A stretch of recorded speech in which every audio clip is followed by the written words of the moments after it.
Welcome back, you magnificent architects of your own resurrection. The ones who took the knife and built a throne from it. The ones who absorbed the poison and transmuted it into medicine. The ones who walked through fire and came back, smelling like victory. They tried to destroy you, didn't they? And you let them think it worked. You played dead while rewiring your entire operating system. And now they're standing there, confused, terrified, scratching their heads. Because somehow, impossibly, you turned their cruelest attack into your greatest advantage. So let's talk about that betrayal, that backstabbing, that calculated cruelty they thought would end you. Let's talk about how you took that moment that should have been your death scene and turned it into your origin story. Because that's what happened, isn't it? You didn't just survive what they did. You studied it. You analyzed every move, every lie, every manipulation like a forensic psychologist, examining evidence. And then you did something nobody expected. You used it. You took their playbook, memorized it, rewrote it, and now you're operating on a level they can't even comprehend. Because here's what they never understood about you. You weren't trying to win their game. You were learning the rules so you could build your own. And that betrayal, that moment when they thought they crushed you, that was your awakening, your activation, your evolutionary trigger. Let me tell you what really happened.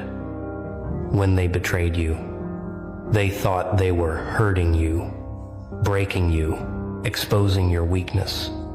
But what they actually did was reveal themselves completely. They showed you their tactics, their fears, their limitations.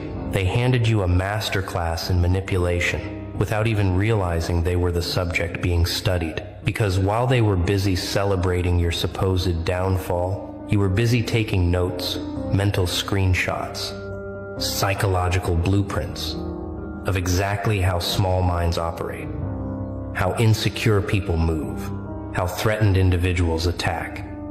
And you absorbed it all, like data, like intelligence, like ammunition for a war they didn't know was coming. Because you weren't crying in the corner like they expected you were. In the shadows doing something far more dangerous. You were evolving, you were upgrading, you were becoming something. They had no framework to understand. And now, they're looking at you with that confused expression, that mixture of fear and fascination, because nothing they did worked the way it was supposed to. You didn't crumble, you didn't beg, you didn't even seem bothered, and that broke their entire understanding of cause and effect. Because in their world, hurt people stay hurt. Betrayed people stay broken and destroyed. People stay destroyed. But you violated every rule in their psychology textbook. They pulled some nasty tactics, didn't they? The lies, the gossip, the calculated isolation, the fake concern, masking real malice, the smiles hiding daggers, the whispers in corners, the group chats where your name became their entertainment, the coordinated attacks disguised as coincidence. They thought they were so clever, so strategic, so untouchable in their little conspiracy. And you let them think that. You let them believe their plan worked. You let them toast to your downfall, while you were quietly building an empire in the ruins they created. Because here's what they didn't account for. In all their scheming, their plotting, their amateur hour manipulation, they didn't account for the possibility that you might be smarter than them, that you might see through every single move, that you might be playing chess while they're still trying to understand checkers. They underestimated your intelligence, your awareness, your capacity to turn pain into power, and that was their fatal mistake, because now you're not just recovered, you're not just healed, you're not just okay, you're operating at a frequency so high they can't even tune in anymore. You're speaking a language they don't have the vocabulary for, you're playing a game they didn't know existed, and every time they try to figure out what happened, how you pulled this off, their brains short circuit because the transformation doesn't make sense to them. You know what's beautiful about this whole situation, the poetic justice of it all, is that they created their own nightmare. They spent so much energy trying to break you that they accidentally forged you into something unbreakable. They tried to isolate you and taught you self-sufficiency. They tried to humiliate you and taught you shamelessness. They tried to silence you and taught you the power of strategic quiet. They tried to make you doubt yourself and taught you to trust your instincts above all else. Every attack was a lesson. Every betrayal was a tutorial. Every moment of cruelty was training for the masterpiece you were about to become. And now they're stuck watching you thrive, stuck seeing you rise, stuck witnessing the very person they tried to destroy. Become someone they could never reach, never touch, never affect again. Because you're not playing in their sandbox anymore. You're not even on their level. You've transcended the entire framework they operate in, and that is what's driving them insane. Because they can see it, they can feel it, that shift in power, that reversal of roles, that uncomfortable reality that you're no longer the victim in this story. You're the lesson they'll spend the rest of their lives trying to unlearn. Because your success, your peace, your evolution is a constant reminder of their failure, their weakness, their inability to destroy someone who refused to stay destroyed. Let's talk about the specific moment when you flipped it all, shall we? That precise instant when something clicked inside you, when you stopped processing their betrayal as a personal failure and started seeing it as valuable. Information about human behavior patterns, manipulation tactics, and psychological warfare, because that's when everything changed, wasn't it? When you stopped asking, why did they do this to me, and started asking, what does this reveal about how threatened people operate that shift from emotional victim to analytical observer, from wounded soul to curious scientist. That was your power move right there. Because most people never make that transition. Most people stay stuck in the why me loop, replaying the trauma, seeking closure, begging for apologies, trying to understand the incomprehensible. But you bypassed all that noise. You recognized that understanding why small people do small things is less important than understanding how to ensure they can never do it again. And so you studied them like specimens, like case studies, like research subjects in your personal experiment on human treachery. And what did you discover? Oh, you discovered everything. You discovered their patterns, their triggers, their insecurities, their tactics. You learned exactly what kind of people betray, exactly how they justify it, exactly what they fear most. And armed with that knowledge, you became untouchable, because now you can see it coming from miles away. Now you can spot the fake loyalty, the performative love, the strategic friendship. Now you know which smiles hide knives, which compliments carry poison, which alliances are just temporary convenience. They thought they were destroying your reputation, your credibility, your social standing, your emotional stability. But what they actually destroyed was your tolerance for fake people, your patience for manipulation, your willingness to give endless chances, your naive belief that everyone deserves trust. They burned away all the parts of you that were too soft, too trusting, too available to users and abusers. And what remained after that? Fire something harder, sharper, clearer, stronger. A version of you that doesn't flinch, doesn't fold, doesn't fall for the same tricks twice.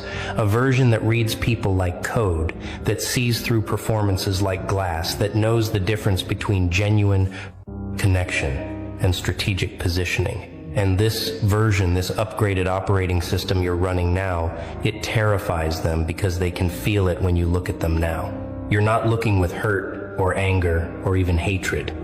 You're looking with understanding, with clarity, with the quiet confidence of someone who knows exactly what they're dealing with, and that look, that knowing, penetrating, unimpressed look is more disturbing to them than any revenge could ever be, because it means you're beyond them, beyond their reach, beyond their ability to manipulate or hurt or control, and being irrelevant to someone you once had power over. That's the ultimate loss for people like them.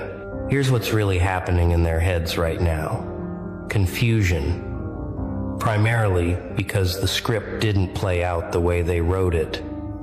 In their fantasies, you were supposed to be broken, begging, maybe even crawling back, proving that they had power over you, validating their decision to betray you by falling apart publicly, dramatically, permanently, but instead you vanished for a while, went silent, got strategic, and came back different, not bitter, not broken, not even bothered, just different, elevated, untouchable, operating on a wavelength they can't access.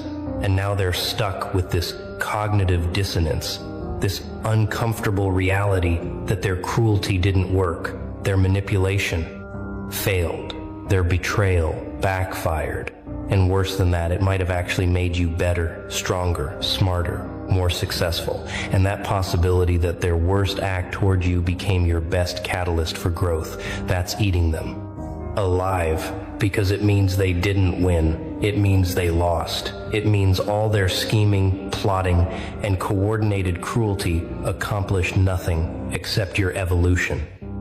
And now they have to watch you thrive. They have to see you winning. Have to witness your peace while they're still stuck in the same patterns, the same pettiness, the same small-minded games that defined them when they betrayed you. And the contrast is unbearable for them. The distance between who you've become, and who they've remained is growing every day, and they can feel it. You want to know what's really driving psychologists to study cases like yours. It's the phenomenon of post-traumatic growth on steroids. It's the rare occurrence when someone doesn't just recover from betrayal, but uses it as rocket fuel. It's the fascinating psychological pattern, where extreme adversity creates extreme advancement, where the depth of the wound determines the height of the rise. And you're a textbook example of this pattern, because you didn't just heal. You didn't just move on. You didn't just let it go. You transformed the entire experience into education, into wisdom, into power that others can't touch, can't fake, can't replicate, because it came from real fire, real pain, real betrayal that got processed through real intelligence, real awareness, real refusal to stay a victim.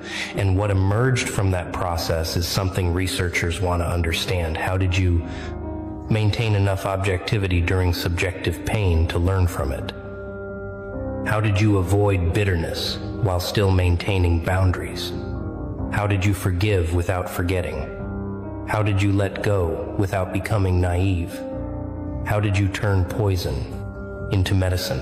How did you flip the entire narrative so completely that the people who betrayed you are now stuck watching you succeed while they're still explaining their version of events to anyone who will listen? Because that's what they're doing, isn't it? Still talking about you, still explaining, still justifying, still needing people to validate their decision to betray you while you stopped explaining, stopped justifying, stopped needing validation from anyone because you found something they'll never have: internal certainty, unshakable self-knowledge, the kind of confidence that comes from surviving your worst nightmare and discovering you're stronger than you ever imagined. Let's go deeper into the mechanics of your flip, shall we? Because this wasn't luck. This wasn't accident. This wasn't some mystical transformation that just happened to you. No, you engineered this, you strategized this, you deliberately chose every step of this process, even when it hurt, even when it would have been easier to stay bitter, to seek revenge, to make them pay publicly, dramatically, satisfyingly.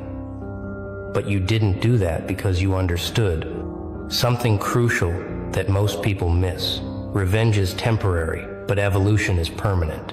Revenge gives you a moment, but evolution gives you a lifetime. Revenge makes them think about you, but evolution makes you forget about them. And so you chose the harder path, the longer game, the deeper work.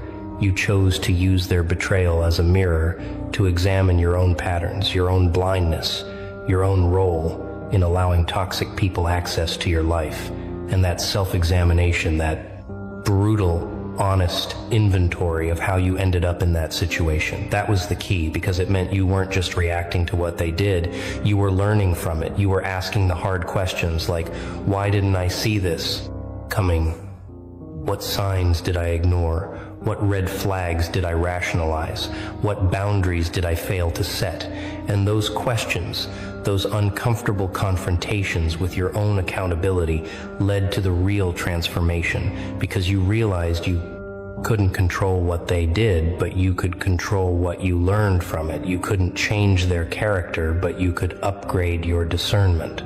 They're still trying to figure out what happened to you, how you pulled off this transformation, because from their perspective, it doesn't make sense. You were supposed to be the broken one, the destroyed one, the one who couldn't recover, but instead you're out here glowing, growing, thriving in ways that make their own lives look stagnant by comparison. And they can't explain it, they can't rationalize it, they can't dismiss it, because the evidence is everywhere in how you carry yourself, in how you speak, in how you move through the world with this quiet, unshakable certainty that wasn't there before. You're not trying to prove anything to anyone anymore.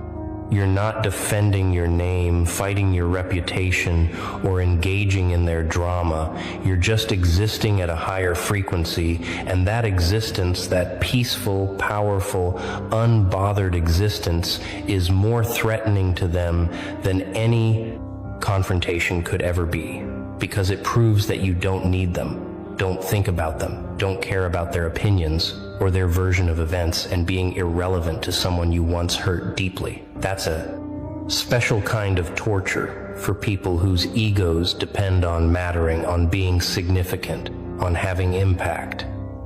And you've taken that away from them. You've made them irrelevant in your story.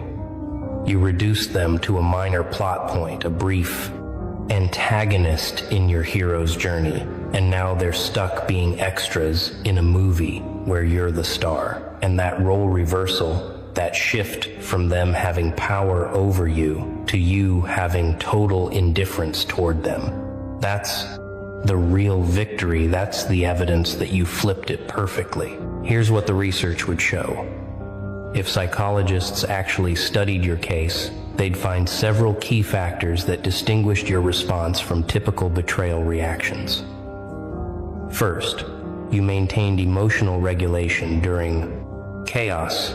You didn't spiral, didn't collapse, didn't make impulsive decisions driven by pain or rage. You stayed controlled, contained, strategic, even when everything in you wanted to explode. Second, you practiced cognitive reframing.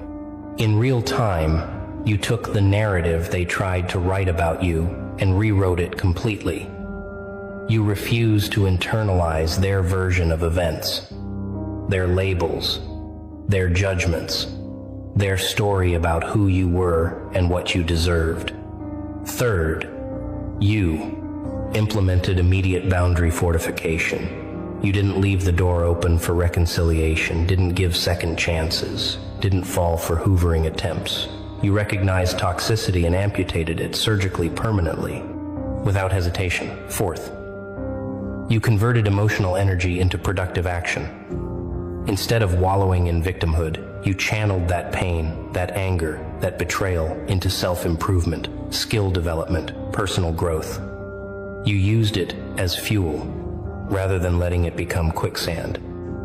Fifth, you maintained social intelligence throughout the process. You didn't isolate completely, didn't become paranoid or bitter or unable to trust anyone. You recalibrated your discernment, upgraded your standards, improved your ability to read people without closing yourself off to genuine connection.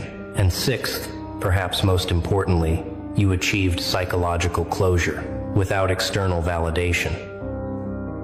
Apologize, didn't need them to acknowledge what they did, didn't need anyone to vindicate you or confirm your version of events. You gave yourself closure through understanding, acceptance, and release. They're writing papers about you because you represent something rare, something that defies conventional psychological predictions about trauma response. You're the anomaly, the outlier, the case that breaks the pattern because, according to everything they know about betrayal trauma, you should have struggled longer, hurt deeper, stayed stuck in processing, and yet you didn't. You moved through it faster than expected, emerged stronger than predicted, and